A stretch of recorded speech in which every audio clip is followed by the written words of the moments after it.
The rain hit the city like 1,000 impatient fingers, and Ethan Cole felt each tap echo in his ribs as he unlocked his late mother's apartment. The hallway smelled of lemon oil and old paper. He whispered, "I'm just here for answers." A loose floorboard sighed, and the sound pulled him toward a shoebox tucked behind faded cookbooks. Ethan said, "Mom, what did you hide from me?" He opened the box and found a sealed envelope marked in his father's sharp hand. The father he believed had abandoned him. His palms trembled. The letter's paper rasped like a match striking. Ethan said, "This changes nothing," but his voice broke on the last word. He slid a finger under the flap and stopped when the power flickered. The shadow of the ceiling fan stretched over him like a warning. He breathed in dust and grief. Ethan said, "Dad, if this is a trick, I'm done." Lightning laced the window and lit the date on the envelope. It matched the night his father disappeared. His stomach dropped. The lock in him clicked open. Ethan said, "If you tell me why you left, I'll listen." He tore the envelope and felt the room bend around a truth that had waited years to speak. Ethan stared at the ink like it might burn him, and the kitchen clock answered with a stubborn tick. He said, "I was 12 when you left," and the memory scraped across his throat. The apartment held its breath. He unfolded the paper and saw the first line, "Dear Ethan, I never left you." His knees weakened, and he braced against the counter. He said, "That's a lie I want to believe." Rain made a thin applause against the glass, and the fan's shadow kept circling like a slow vulture. He read how danger had stalked their family, how silence had been a shield. Ethan said, "Why didn't you trust me?" The letter described a man named Victor Hale, and a debt that twisted lives. Ethan's mouth went dry. He said, "I thought you were the debt." The next paragraph promised proof in a safe deposit box, and a key hidden where love met heat. His eyes slid to the stove's back panel. He said, "You hid it in plain sight." The clock ticked louder, and something in him clicked with it. He folded the letter, and the room felt newly drawn, as if the walls had stepped closer to listen. Ethan pulled the stove forward, and the metal feet groaned like an old secret waking. Dust curled up in gray ribbons. He said, "Please be here," and reached behind the warm backplate. His fingers found painter's tape and a sliver of brass that bit his skin. He peeled it free and held a tiny key under the lamp. Ethan said, "Where have you been all this time?" The key felt heavier than its size allowed, as if every year had soldered to it. He set it on the table beside the letter and studied both like a pairing that could unlock a future. He said, "Victor Hale, if you're real, you've been living rent-free in my head."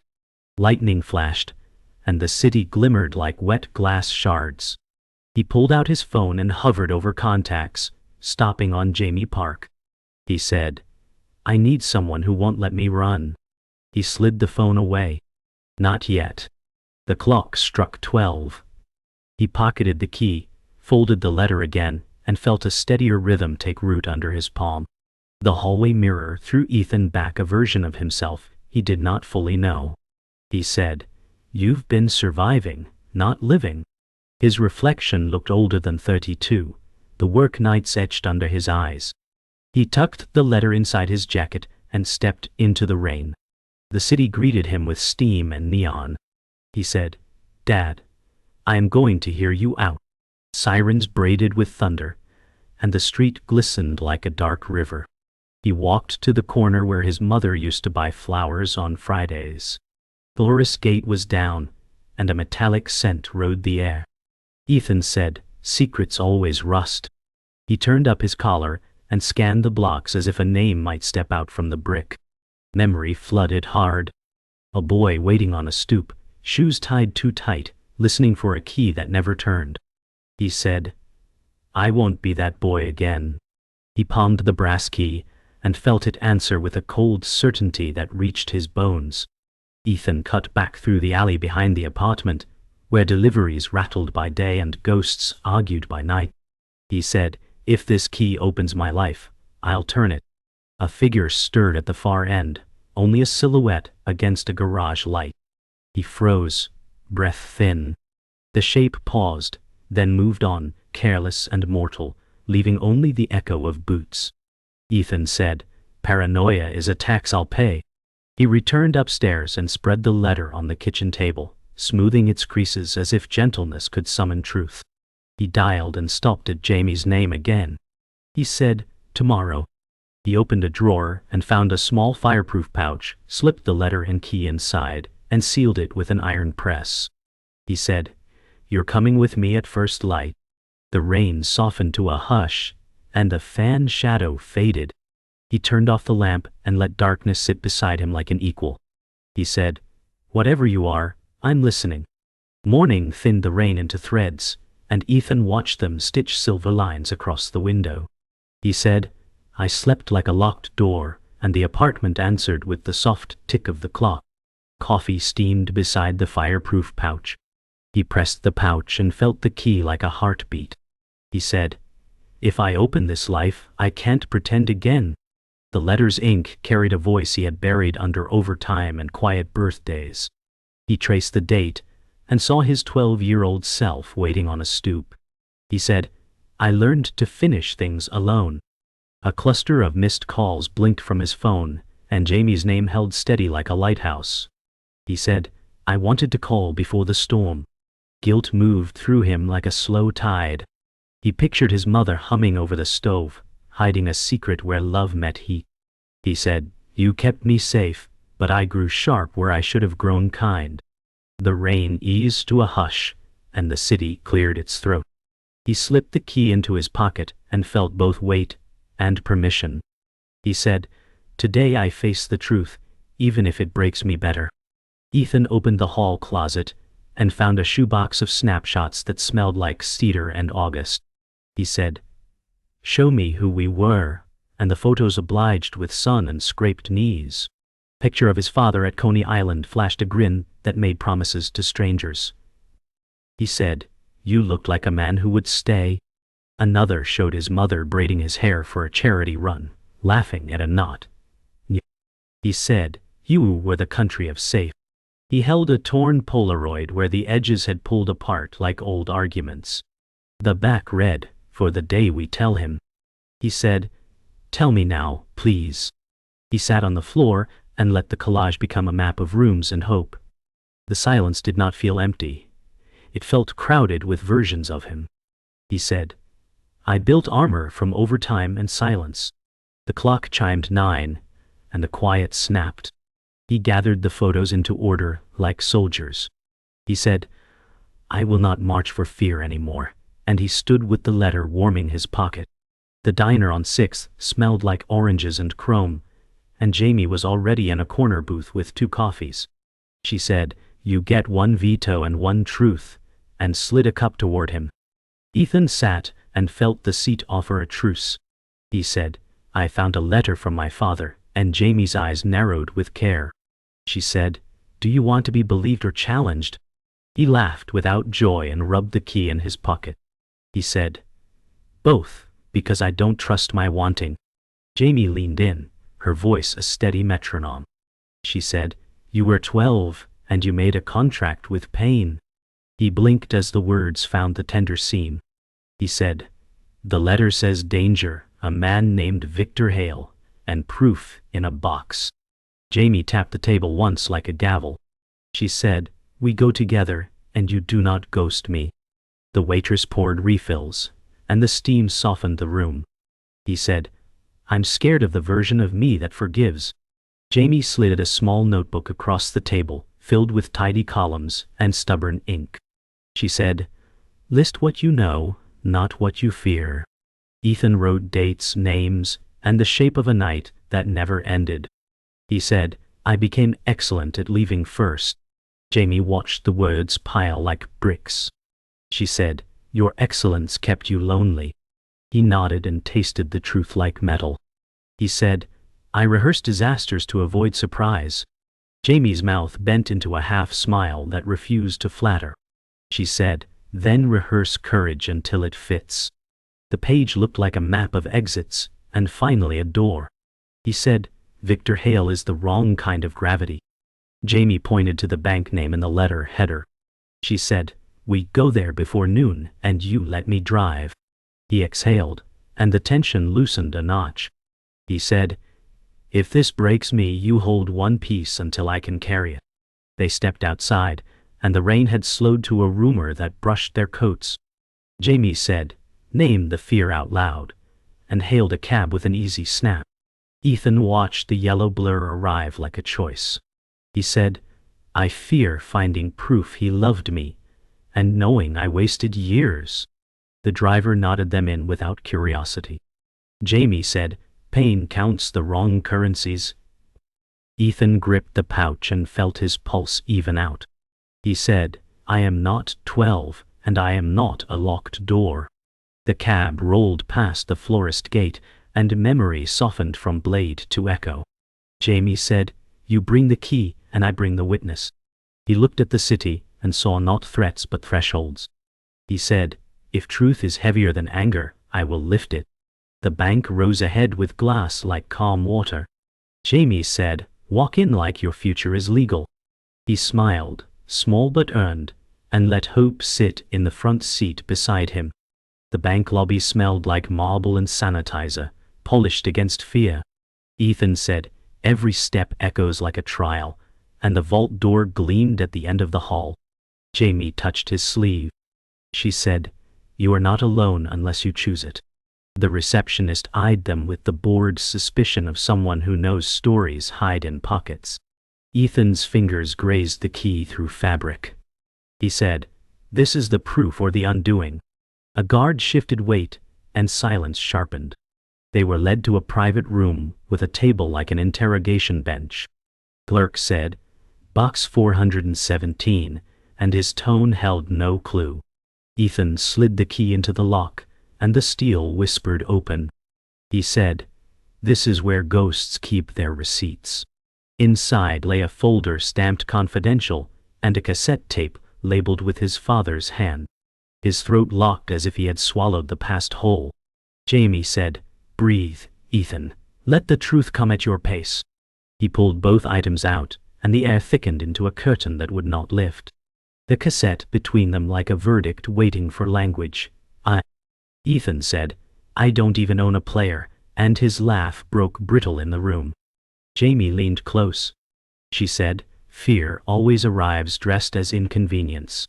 He opened the folder and found contracts, photographs, and a ledger of debts tied to Victor Hale. He said, my father was drowning in secrets, not in whiskey. The images showed a man shadowed in alleyways, exchanging envelopes. Jamie said, that's surveillance, not friendship. Ethan's chest rattled as he closed the folder. He said, the truth is heavier than anger. Jamie slid her phone out, searching for a cassette service. She said, we'll hear him speak before sunset. Ethan pressed his palms together, fighting the tremor. He said, if he explains, do I forgive? The clock ticked louder than blood. Jamie said, you decide if forgiveness is survival or surrender. He closed his eyes and saw himself at 12, clutching an empty doorway. They stepped into daylight that felt sharper than truth.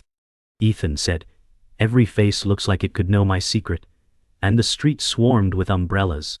Jamie flagged a cab with quick resolve. She said, secrets shrink when exposed to motion. In the back seat, Ethan pressed the pouch to his knees. He said, the ledger names Hale again and again.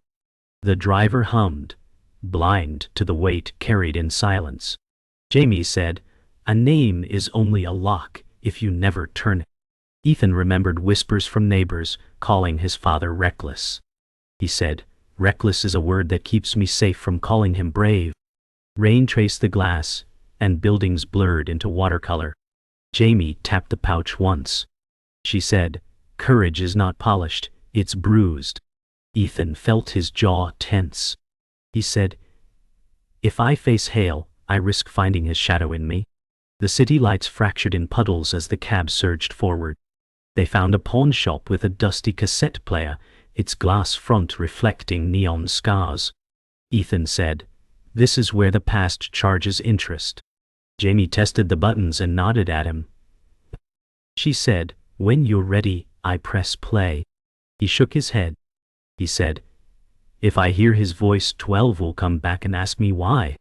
The shopkeeper smirked at their hush, counting bills behind the counter.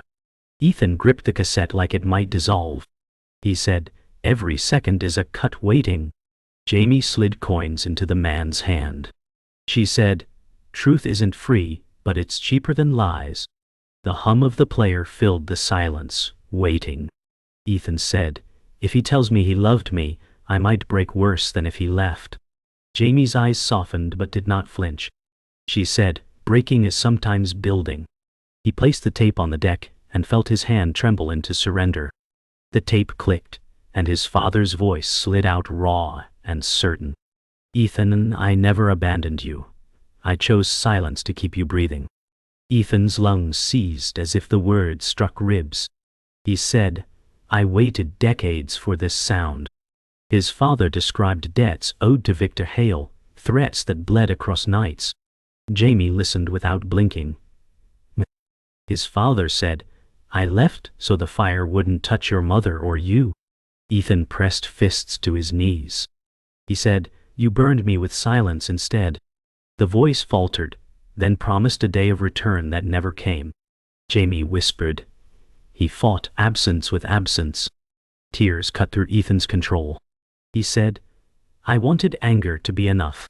The tape ended in static that buzzed like broken memory. Silence returned heavier than the voice itself. Ethan said, "Now I carry a truth I didn't ask for." Jamie set her hand lightly on his wrist. She said, "And yet you carry it." The tape's echo still clung to Ethan's ribs as they stepped into night air heavy with neon and exhaust. He said, "My father chose absence as his weapon." Jamie shook her head, firm but calm.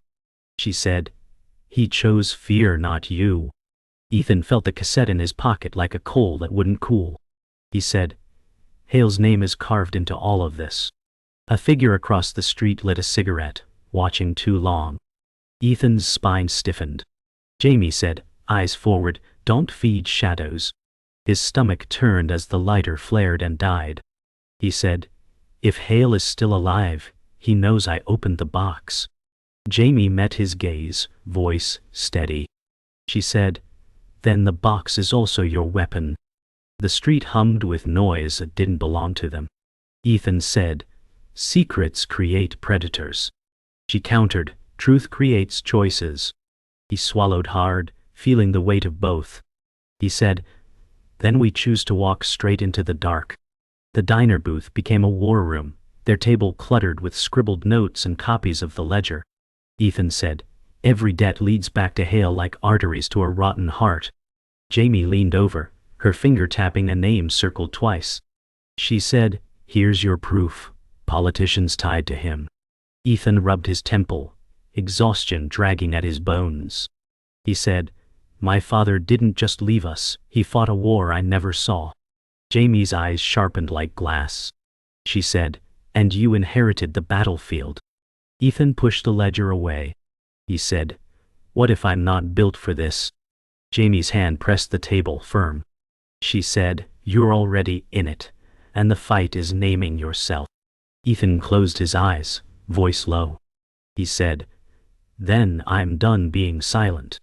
Ethan found himself on his childhood stoop, the same bricks chipped by summers and silence. He said, "This is where I waited for him to come back." Jamie stood beside him, umbrella dripping in the streetlight. She said, "What do you see now?" He looked at the cracked step where his shoes once dug grooves of hope. He said, "I see a boy who built armor instead of asking why." Jamie nodded gently. She said, "He survived, but you don't have to wear him forever." His throat closed as he whispered, "I kept him alive to punish myself." Jamie's hand brushed his shoulder. She said, "Now let him rest." He exhaled, a weight peeling loose. He said, "I bury the boy, but I keep his courage." The phone rang at midnight, the number blocked, voice jagged as broken glass. "Stop digging or join your father in the ground." Ethan froze, pulse slamming. Jamie grabbed the phone, sharp as steel. She said, "You had your chance to scare him. Now you only made him ready." The line cut, leaving static that echoed like footsteps. Ethan said, "Hale knows I exist now." Jamie's stare didn't waver. She said, "Then he also knows you won't fold." Ethan's hands shook as he set the phone down. He said, "I've been defined by running, not standing." Jamie's voice steadied him like a bridge. She said, "Then tonight you stand." His chest heaved, but resolve glowed behind fear. He said, "If my father couldn't finish it, I will." The rooftop gave them a view of the city pulsing with storms of light. Ethan said, "He wanted me blind to this fight, but the skyline was always my inheritance." Jamie leaned on the rail, rain misting her hair. She said, "Then claim it, Ethan, and claim yourself." He pulled the letter from his jacket, holding it against the wind. He said, "I believed silence kept me safe, but it only kept me small." Jamie turned, her eyes burning steady. She said, "Your father's ghost is not your sentence, it's your lesson." Ethan's voice lifted against thunder. He said, "Victor Hale, you don't get to define my name." The city roared back with sirens and rain. He folded the letter tight, not as burden but as oath. He said, "I'll face him and find my clarity." The warehouse at Pier 40 felt like a rib cage holding its breath. Ethan said, "Hell meet us where the city forgets its name." The river slapped pilings in small tired bursts. Jamie scanned the shadows with her calm, exact eyes. She said, "We control our part of the storm." The letter sat in Ethan's jacket like a live wire. He said, "I brought my father to this room." A door shrieked, and footsteps wrote their warning on concrete. Victor Hale appeared with a smile that never reached vision. He said, "You look like a man late to his own truth." He carried the ease of someone who survived other people's nights.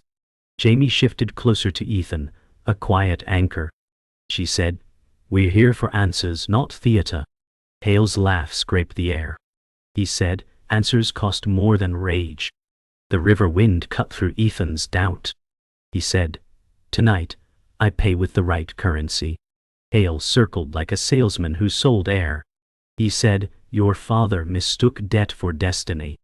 Ethan held the cassette in his palm as if it could bite. He said, "He chose silence so I could breathe." Hale's grin thinned to bone. He said, "He chose me, and then chose fear." Jamie's voice landed clean.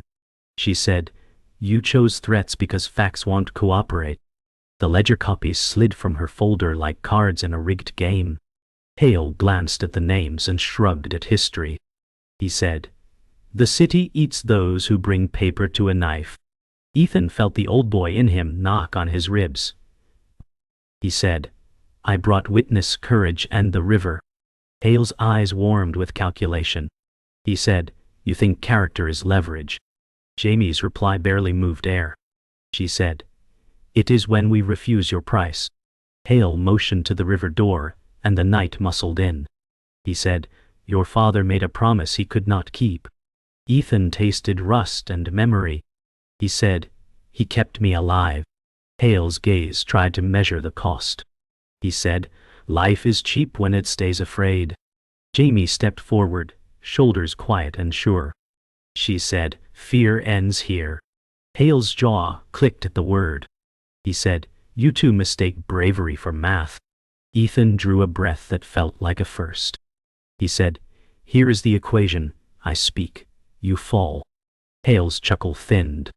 He said, "Who believes a son with a story?" Ethan lifted the letter like a warrant. He said, "I do, and I will make sure others do." The warehouse groaned as the tide pulled at its bolts. Jamie said, "Pick your ending, Hale." Hale lunged with words sharpened by habit. He said, "Your father begged when the numbers grew teeth." Ethan did not step back. He said, "I am not bargaining with ghosts." Hale's smile cracked like old paint. He said, "You will break when the city looks away."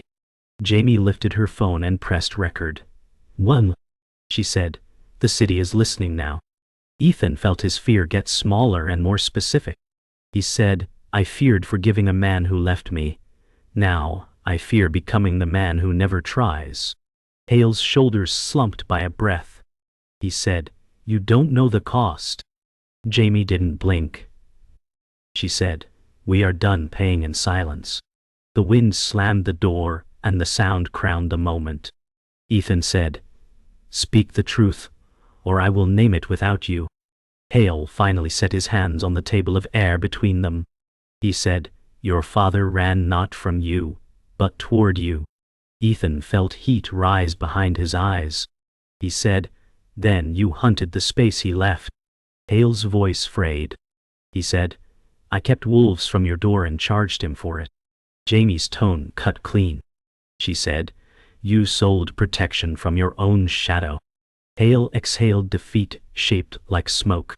He said, "He planned to return when I finished collecting." Ethan's chest opened like a window. He said, "You never finish collecting." Hale's gaze slipped away. He said, "No one does." The river surged like a verdict. Jamie said, "We do now." Ethan stepped forward with the letter, and the tape like a joined blade. He said, "This ends with truth, not with you." The warehouse finally sounded like a place, and not a cage. The warehouse lights faded behind them, and the river kept its stern counsel. Ethan said, "The night didn't break me, it sharpened me." Jamie walked at his side with steps that matched his new rhythm. She said, "Resolution begins when the threat speaks." Sirens pulsed somewhere far, like a city taking a breath. Ethan held the pouch with the tape and letter, and the weight felt rightful. He said, "I wanted revenge to taste sweet. It tastes like metal." Jamie angled her face to the wind. She said, "Justice is colder, but it holds." The road shone with rain, and taxis skimmed the skin of water. Ethan said, "I will give this to people who can bear it in daylight." A gull knifed the air like a signature the sky could not erase. He said, "I was a door locked against myself." Jamie's gaze eased. She said, "You're a threshold now."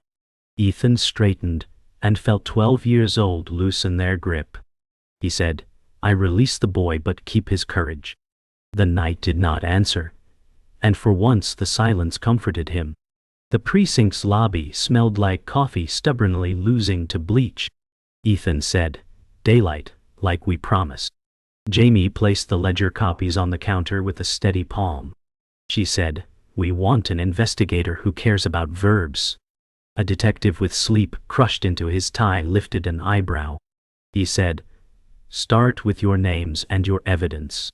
Ethan opened the pouch, and the tape looked small but decisive. He said, "I will sign my statement, and I will testify." Jamie nodded once and exhaled a practiced calm. She said, "Chain of custody starts here." The detective's eyes shifted from casual to focused. He said, "You're handing us a storm with addresses." Ethan felt a tremor, then let it pass. He said, "Weather it with us." Clerk stamped the intake, and the sound cut like a gavel. Jamie looked at him and found no flinch. She said, "This is the cost we can live with." The room hummed with fluorescent honesty, and Ethan welcomed the glare. Afternoon found Ethan in the cemetery where names learned to whisper. He said, "Mom, I brought the part of him that tells the truth." Wind folded the grass and carried the clean smell of rain. He placed a white carnation on her stone and unfolded the letter beside it. He said, "He left to fight a man who sells fear." Shadows from bare branches reached like long fingers but did not touch him. He said, "I forgive myself for not forgiving him." The words felt odd and then honest. He said, "Grief kept me company. I am letting it rest without leaving." A child laughed far off, and the sound did not bruise him. He said, "I will speak for you and for him, but mostly for me." He closed the letter and felt the seal of choice rather than fate. He said, "I will love without bargaining with ghosts." The wind gentled, and the stone held quiet like a trusted witness.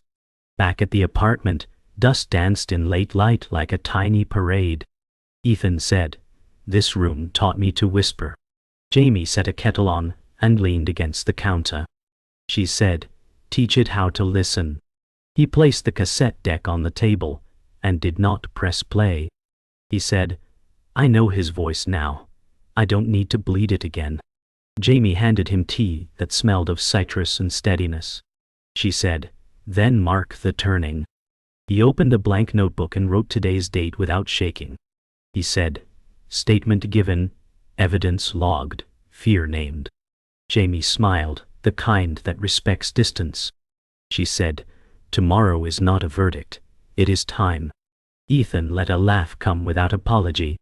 He said, "I used to plan for damage. I will plan for repair." The kettle's heat fogged the window, and the city blurred kindly. Evening drew the blinds like a stagehand closing the act. Ethan said, "I used to measure myself by what I survived." Jamie sat cross-legged on the rug and tilted her head. She said, "Measure by what you choose." He took the key from the pouch and set it on the table with ceremony. He said, "This unlocked pain and proof. I'm done letting it define doors." He slipped the key into a small wooden box that once held recipes. He said, "I will cook with it now. Heat without hiding." Jamie's eyes brightened at the joke and the vow. She said, "Make room for sweetness." He looked at the mirror by the hall and did not brace. He said, "I recognize the man who stays." Outside the rain returned, soft as a careful hand. He said, "Resolution isn't quiet, it is clear." The room agreed by staying simple and brave. Dawn unspooled across the city like a careful promise, and Ethan sat at his table with the notebook open to a clean page. He said, "Today, I speak without flinching." The apartment felt lighter, as if walls remembered how to exhale. He tucked the letter into the wooden box and left the key beside it like a retired sentinel. He said, "You did your work." Outside, rain had washed the streets into mirrors, and taxis stitched gold lines through the reflection. He laced his boots with slow, steady hands and felt no tremor. He said, "I am not repairing the past. I am stewarding the future." The kettle clicked, and the sound landed like punctuation. He drank, not for courage, but for warmth. He said, "I will not audition for worth." He checked the evidence receipt and folded it into his jacket. He said, "Truth does not need charm." He paused at the door and regarded the quiet. He said, "When I return, this room will hold a different man." The knob turned, and the day opened like a patient gate. At the courthouse steps, reporters gathered with microphones like small flags, and the air buzzed with a practiced appetite. Jamie stood shoulder to shoulder with him, her presence both shield and mirror. She said, "We are here to tell one story and answer only to daylight." Ethan felt the old door in him test its hinges, and then stand open. He said, "I speak for a boy who waited, and a man who learned to walk through waiting." Cameras clicked like hail, but the sound no longer set the terms. He said, "My father did harm with silence, and he did love with risk." Jamie lifted her chin, steady as a metronome. She said, "We bring receipts." Ethan named Victor Hale, and the ledger, and the tape without decoration. He said, "I don't need villains to be large for me to be clear." The murmurs shifted from sport to listening. He said, "I choose repair over rage, action over legend." The courthouse door opened, and responsibility beckoned like a straight hallway. After statements and signatures, they found a small park where the city forgot to be loud. A bench waited under an elm that had learned patience the old way. Jamie sat first, boots marking the gravel with neat intentions. She said, "You did not tremble when they tried to script you." Ethan laughed softly and let the sound stay. He said, "I didn't audition, and nothing collapsed." A child rolled a blue ball past their feet, and the boy's mother waved thanks with her eyes. He said, "I used to confuse vigilance with love." Jamie tipped her head. She said, "You traded it for presence." He felt the word take a seat in his chest and behave. He said, "I can love without guarding the exits." A breeze carried the smell of wet bark and distant coffee. He said, "I thought clarity would be loud. It is accurate." Jamie's smile found the corner of her mouth. She said, "Accuracy is kindness when it stays." The bench agreed by not creaking. Evening took its time, and Ethan returned to the cemetery with a pen and a small card. He said, "I owe language its best attempt." He knelt, the grass pressing cold truth through denim. He wrote to his father without ceremony or anger. He said, "You loved by disappearing, and I learned to appear." He paused and let the sentence breathe without arguing back. He said, "I forgive you for teaching me the wrong lesson well." The wind moved, as if reading along. He said, "I forgive myself for believing the lesson was permanent." He placed the card under the stone's lip where rain would not eat it. He said, "I will not carry monuments, I will carry tools." The sky traded gold for blue, and he did not chase either. He said, "I am not afraid of the door anymore." He stood and felt the evening accept his weight without complaint. Night rose clear on the rooftop where storms had once argued, and the city below hummed like a heart that finally trusted its beat. Jamie leaned at the rail, her profile cut from patient light. She said, "What do you call yourself now?" Ethan stepped beside her and let the wind name his edges. He said, "A man who stayed." He opened the wooden box he had carried in his pack and set the brass key on the ledge. He said, "Thank you for service, you can rest." He did not throw it away. He let it witness the skyline without duty. He said, "I am not built from locks anymore." Sirens threaded distant streets, but they did not sound like threat. He said, "From chaos to clarity is not a line. It is a practice." Jamie nodded, as if stamping the page. She said, "Then keep practicing." Ethan breathed, and the night answered by being enough.